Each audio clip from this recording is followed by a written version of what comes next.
tumenye Bibiliya. Iki ni ikiganiro utegurirwa na Dr. Venano Makegi ukakigezwaho na Transworld Radio. Soma kandi wige Bibiliya, usobanukirwe ijambo ry'Imana.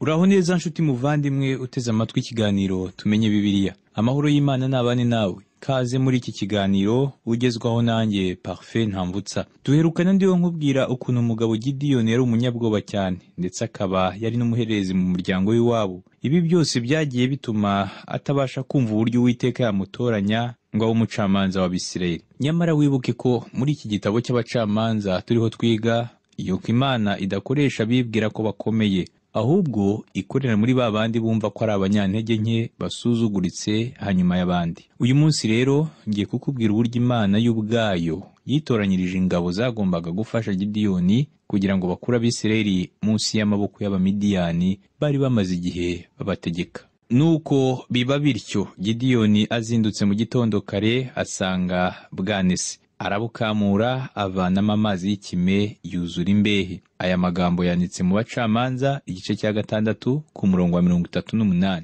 Umunsi wakurikiyeho Gideon yasubiye aho yari yarambitse ubwoya, kandi ntekereza ko yaba yaraje aha hantu inshuro nyinshi atitaye ku by'Imana yari yamukoreye ubwa mbere ubwo yatosaga ubu bwoya ikoresheje ikime. Ubundi niba urambitse ubwoya hasi nibwo buzafata ikime, naho ubutaka buri munsi y'ubwo bwoya ntibuzagerwaho n'icyo kime.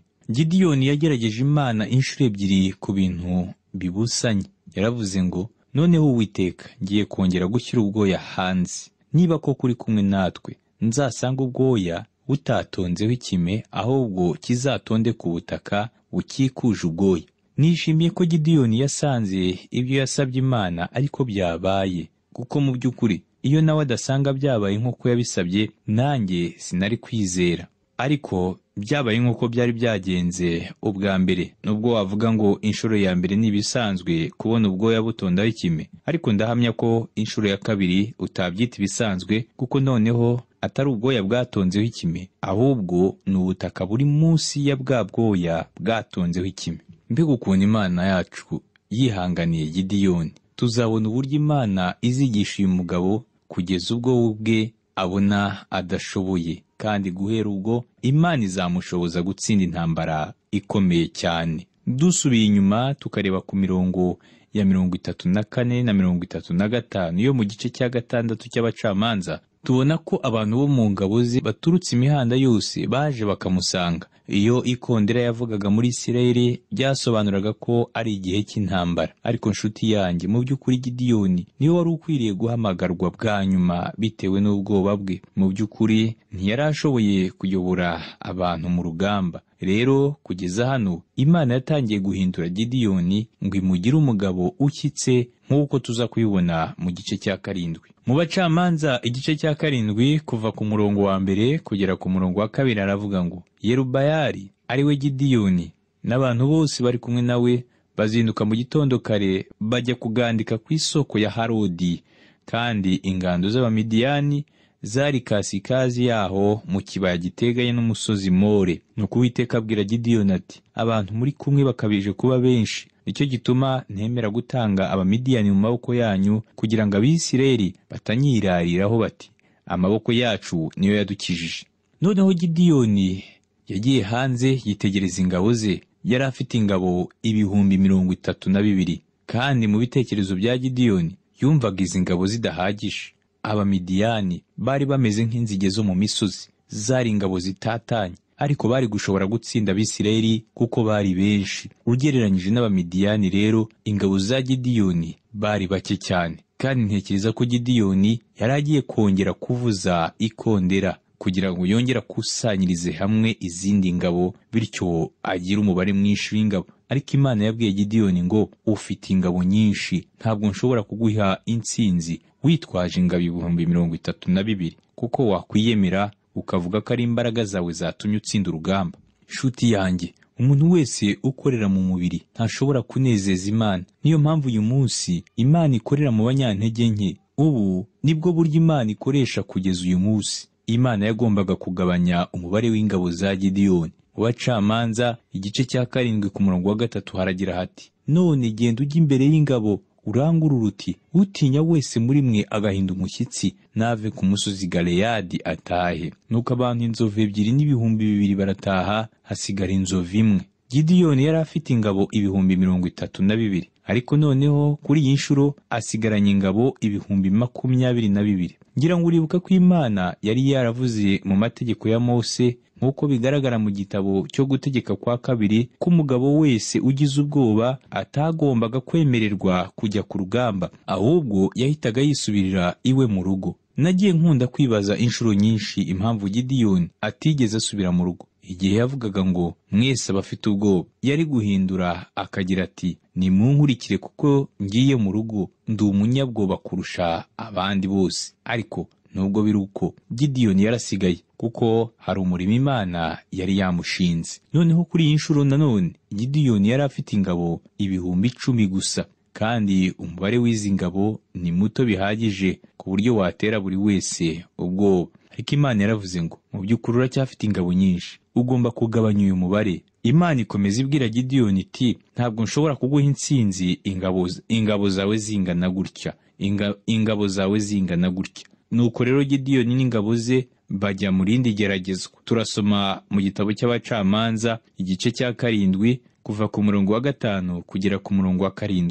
Haranditse ngo, nuko amanukana n'abo bantu bajya ku mugezi. Uwiteka abwira Gideyoni ati, umuntu wese uri buje abagize amazi ururimi nk'imbwa umushyire ukwe, kandi uri bunywa apfukamye umushyire ukwe. Umubare w'abanywesheje amashyi uba 300, ariko abandi bose banyoye bapfukamye. Uwiteka abwira Gideyoni ati, abantu 300 banywesheje amashyi nibo nzabakirisha, kuko nkugabije Abamidiyani. Nuko abandi bose nibasubira iwabo.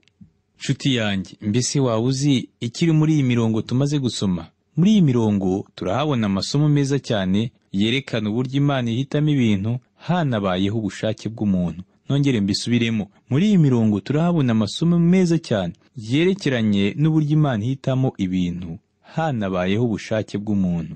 Uku niko Imana ikora.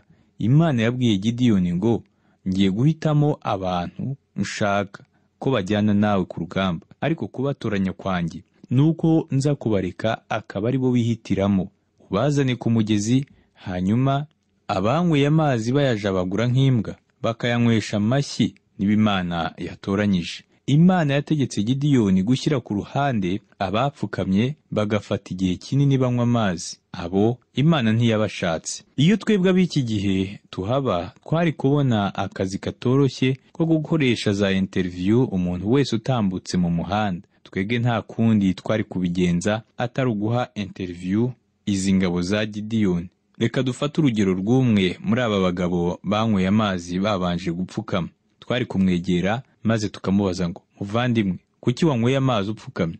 Nawe akadusubiza ngo, nari ndiho nibaza impamvu ntajyanye na rya tsinda ry'ingabo zagiye ubwa mbere zisubira mu rugo. Nahoze ntekereza uko ibi bintu ndimo byarangira, kuko nifitiye umugore n'abana. Ati, kandi rwose sinishimiye kuba hano ku rugamba, ahubwo ndumva nataha. Nta mutima mfite wo kuba ku rugamba. Nshuti yanjye, urumva ko iyo umugabo avuze atya aba amaze kwerekana amahitamo ye, ariko kandi n'Imana yagombaga kwerekana amahitamo yayo. Ibi ni byo byerekana uburyo Imana ihitamo, ariko kandi habanje kubaho ubushake bw'umwana w'umuntu. Ngira ngo urabona ko Imana ihitamo, ariko nawe ikaguha amahirwe yo kwihitiramo. Nyuma yo kubaza cyangwa se guha interview abanyweye amazi babanje gupfukama, birumvikana ko tugomba no kubaza abanyweye amazi bayajabagura nk'imbwa. Dushobora kubaza umwe muri bo ngo, kuki wanyweye amazi uyajabagura bene aka kageni? Nawe akadusubiza tubaza ngo, Abamidiyani bari he? Natwe tukamusubiza ngo, tegereza mu munota umwe gusa. Tukongera tukamubaza ngo, kuki wanyweye amazi uyajabagura nk'imbwa? Nawe akadusubiza ngo, ndi kumwe na Gideyoni 100%.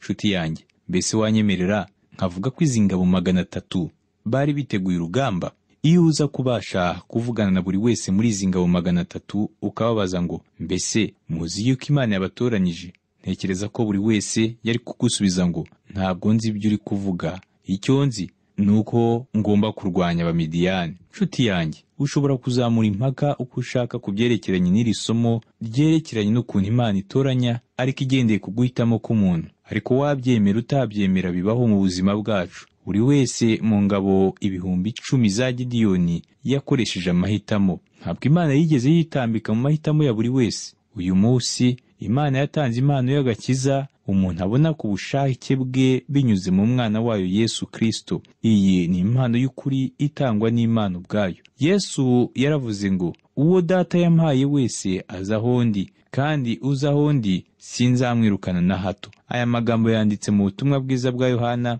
igice cya 6 ku murongo wa 37. Noneho ntuhakane iyi ngingo yerekeranye no gutora cyangwa guhitamo. Ntekereza ko ntaho wahera ubihakana. Nshuti yanjye, ushobora kuza ku Mana mu gihe ubishatse. Niba utabishaka, hari amakuru ngufitiye. Ayo nta yandi, ni uko utatoranyijwe. Uko niko Imana ikora. Ariko rero, izi ngabo 300 abantu bagiye bazifata uko bitari. Magi avuga ko igihe yari akiri umunyeshuri yagiye mu itorero rimwe ry'i Georgia. Agezeyo, umukobwa umwe wari wambaye agafurari aramubwira ngo, Magi, hano hari itsinda rito rimeze nk'irya Gideyoni. Magi avuga ko mu by'ukuri ritari itsinda rya Gideyoni, ko bari abantu b'abanebwe ngo atigeze kubona. Abo rero ntibari itsinda rya Gideyoni, kuko itsinda rya Gideyoni ryari rigizwe n'abantu biteguriye urugamba, biyemeje gupfa ariko bagacungura Isirayeli. Bari abantu bashyize umutima wabo ku ntambara yo gucungura Isirayeli. Nshuti yanjye, mbese wanyemerera ngakubwira ko aba bantu banyweye amazi bayajabagura nk'imbwa, kuko icyo barebaga bari Abamidiyani atari amazi? Mu yandi magambo, kuri bo amazi bari kuyanywa nyuma yo gutsinda urugamba. Umukozi w'Imana umwe yigeze kureba umukino witwa football y'Abanyamerika, nuko aza kumva interview bahaye umutoza w'ikipe ya Arkansas. Uyu mutoza yari yishimye cyane kandi yemeza ko intsinzi babonye atayikesha we, ahubwo ayikesha abakinnyi be. Avuga ko yabaremyemo icyizere cy'uko baza gutsinda uwo mukino. Yaravuze ngo, twaje twiteguye gutsinda. Nshuti yanjye, uko ni nako itsinda rya Gideyoni ryari rimeze. Kandi niba unyemerera, nakubwira ko ari nako itorero ry'uyu munsi ryakagombye kumera.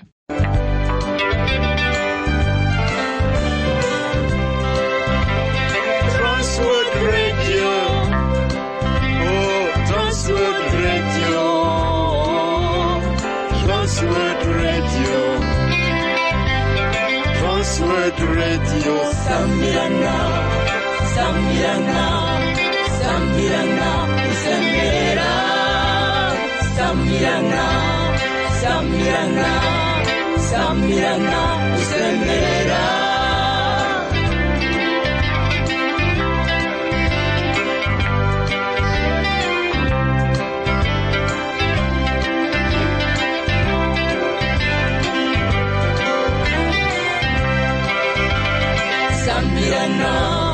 Sambirana, Sambirana, usemerera, Imana ihabwa icyubahiro. Sambirana, Sambirana, Sambirana, usemerera, Imana ihabwa icyubahiro.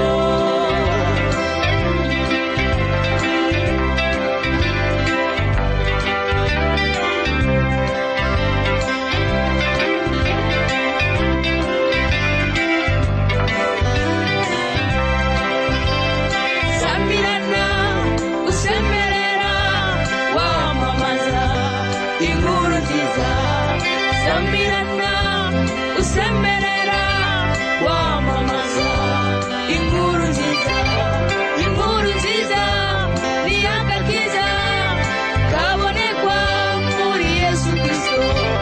Inkuru nziza ni agakiza kabonekwa muri Yesu Kristo. Sambirana, Sambirana, Sambirana, usemerera.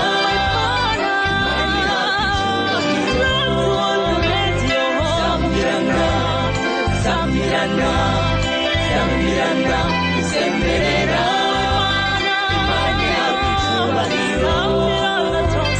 Sambirana, Sambirana, Sambirana, usemerera, Imana ihabwa icyubahiro. Sambirana, Sambirana, Sambirana, usemerera.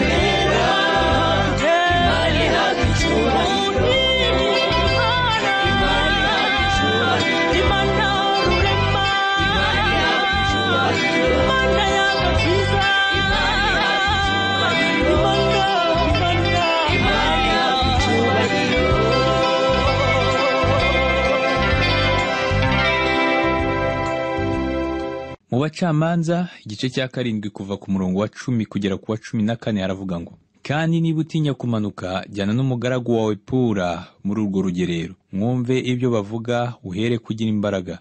Nuko manuka ujye mu rugerero. Amanukana n'umugaragu we Pura, bagera mu ngabo za mbere zari zirinze urugerero. Abamidiyani n'abamaleki n'ab'iburasirazuba bari bararaye mu kibaya, basa n'irumbo ry'inzige, n'ingamiya zabo zitabarika, bingana n'umusenyi wo mu kibaya cy'inyanja. Nuko Gidiyoni agezeyo yumva umuntu arotorera mugenzi we ati, umva ye, narose inzozi, mbona irobe rya sayiri ritembagara mu rugerero rw'abamidiyani, yikubita ku ihema, iryo hema rihera ko rigwa rigaramye.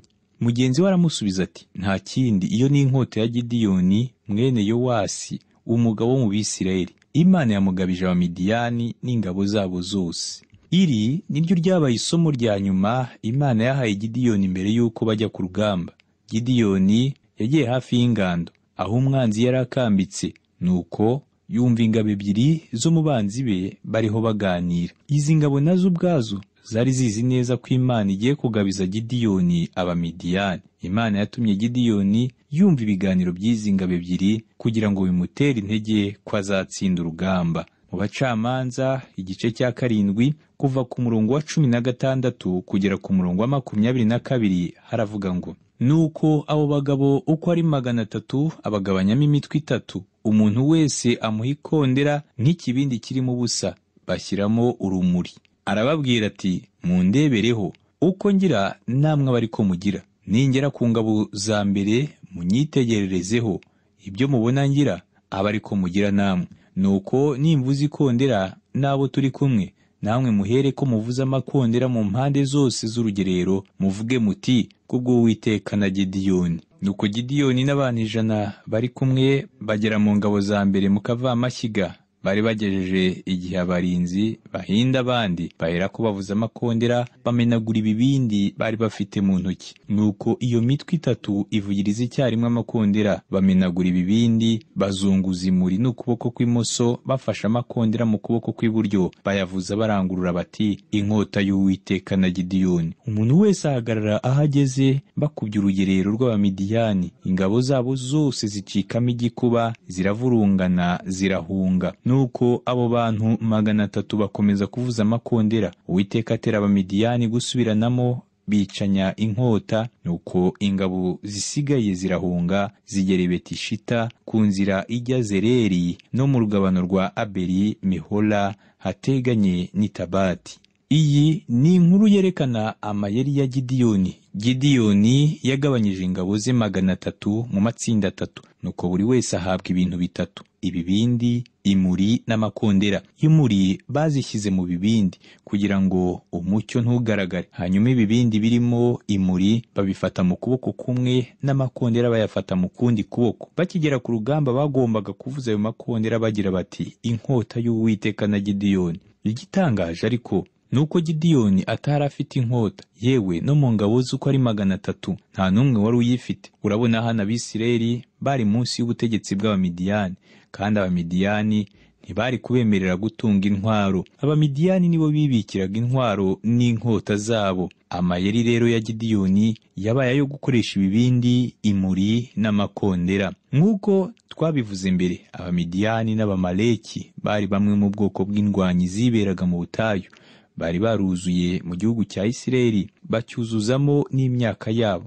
Mu by'ukuri ntabwo ibikorwa byabo byabaga bitunganyijwe neza. Iyo babaga bariho batambuka mu butayu, bagendaga batatanye cyane, kandi bakagira n'igisirikare kitari hamwe. Mu yandi magambo, navuga ko igisirikare cyabo cyarimo akajagari. Rero bari bashyize abarinzi bake hafi y'inkambi yabo, ariko bamwe muri aba barinzi bari bisinziriye. Nta n'umwe muri bo watekerezaga ko hari uwabatera mu ijoro. Mbere ya byose, ngira ngo urabizi ko biba bitoroshye kureba neza mu gihe cya nijoro. Rero Gidiyoni yashyize ingabo ze 300 mu matsinda 3, maze zizenguruka inkambi y'ingabo z'abamidiyani. Igihe kimwe ingabo za Isirayeli zavuzaga amakondera, hanyuma zikamena ibibindi kugira ngo zibashe kureba. Buri kondera ryasobanuraga ko hafi aho ku nkambi y'abamidiyani hari ingabo zirenga 100.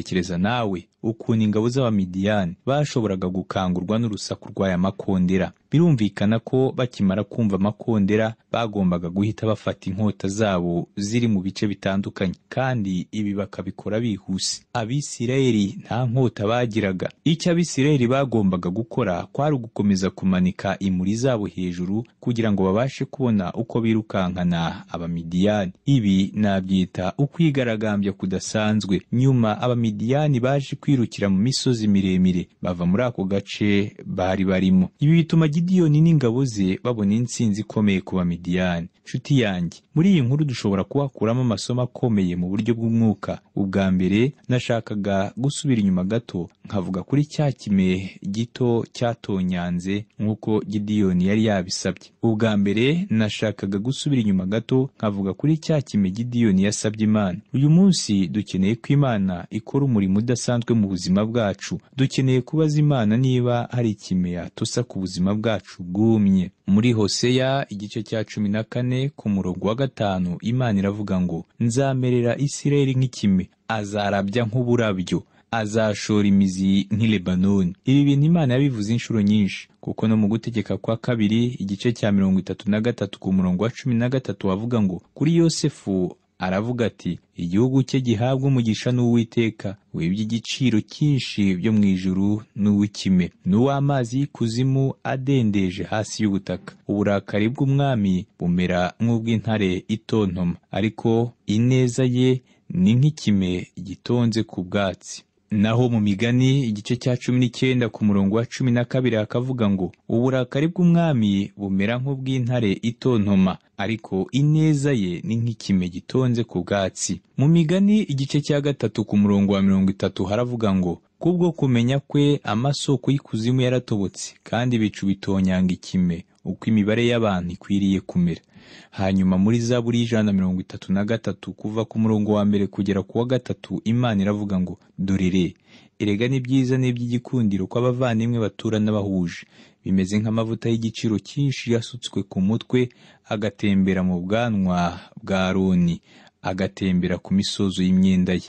Kandi bimeze nk'ikime cyo kuri Herumoni kimanukira ku misozi y'i Siyoni, kuko aho ariho Uwiteka yategekeye umugisha, ariho bugingo bw'iteka ryose. Imana yatanze umugisha muri ubu buryo.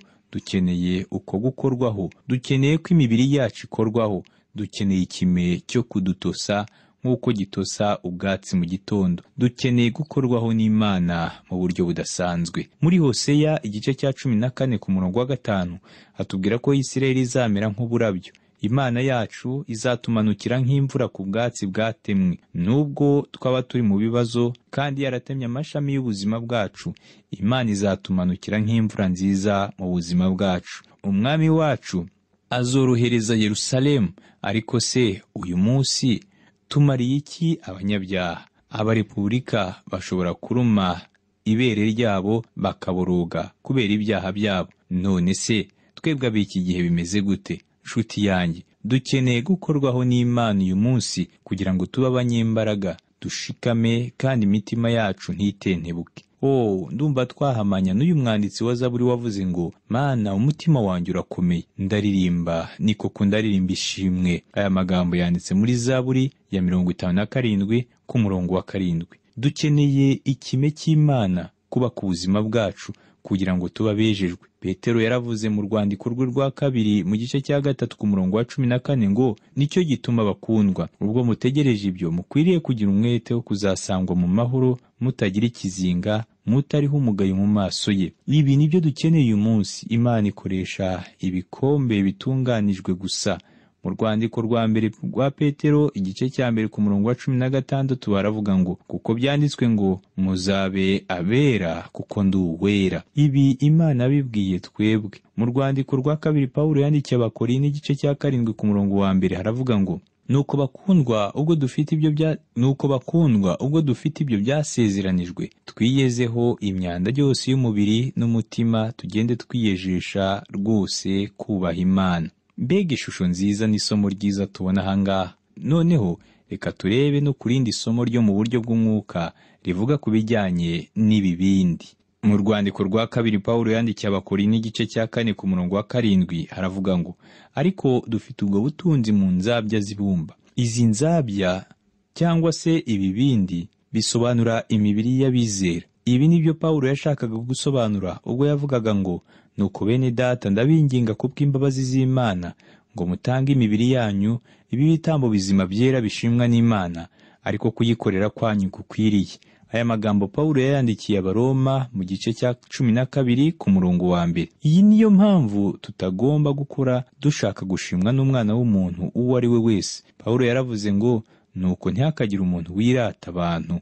Aya magambo nanone yanditse mu rwandiko rwa mbere Pawulo yandikiye Abakorinto igice cya 3 ku murongo wa 21. Ibi byerekana urwabya cyangwa ikibindi cyo mw'isi. Benshi muri twebwe tubitse ubutunzi bwo mw'isi mu nzabya zacu. Niyo mpamvu ibibindi cyangwa se inzabya zacu bitameneka ngo umucyo urimo umurikira abandi. Ntabwo ari umucyo wacu ugomba kumurika, ahubwo ni umucyo w'Umwami Yesu Kristo ugomba kumurika. Umucyo we ugomba kutumurikira, ugomba no kumurika ku muntu wabuze ibyiringiro, kandi natwe ubwacu tugomba kumurika nk'amatabaza amurikira isi. Pawulo yabwiye Abafilipi ngo, mukore byose mutitotombana, mutagishanya impaka, kugira ngo mutabaho umugayo cyangwa uburyarya. Muba abana b'Imana batagira inenge hagati y'abigihe kigoramye cy'ubugoryi, abo mubonekeramo nk'amatabaza mw'isi. Aya magambo yanditse mu Bafilipi igice cya 2 kuva ku murongo wa 14 kugera ku murongo wa 15. Reka turebe gato ku bijyanye n'amakondera. Mu rwandiko rwa mbere Pawulo yandikiye Abakorinto igice cya 14 ku murongo wa 8 haravuga ngo,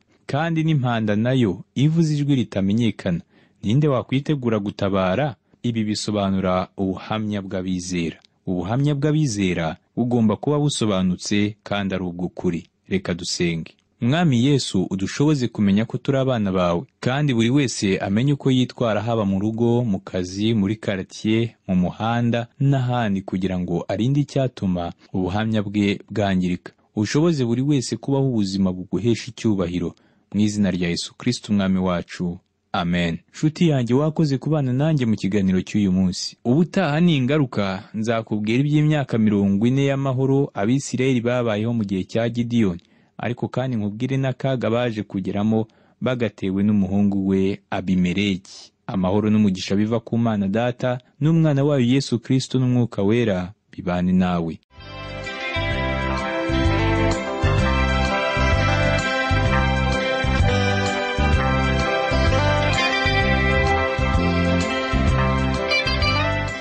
Icyo cyari ikiganiro tumenye Bibiliya. Niba wifuza kugira icyo ubaza, kudutera inkunga cyangwa ushaka kuduha ubuhamya, ushobora guhamagara cyangwa kohereza ubutumwa bugufi kuri telefoni igendanwa. Inomero ni 07 81 27 90 18. Ushobora kandi kutwandikira kuri page yacu ya Facebook yitwa Tumenye Bibiliya, cyangwa kuri email yitwa umucyo@yahoo.fr. Imana iguhe umugisha.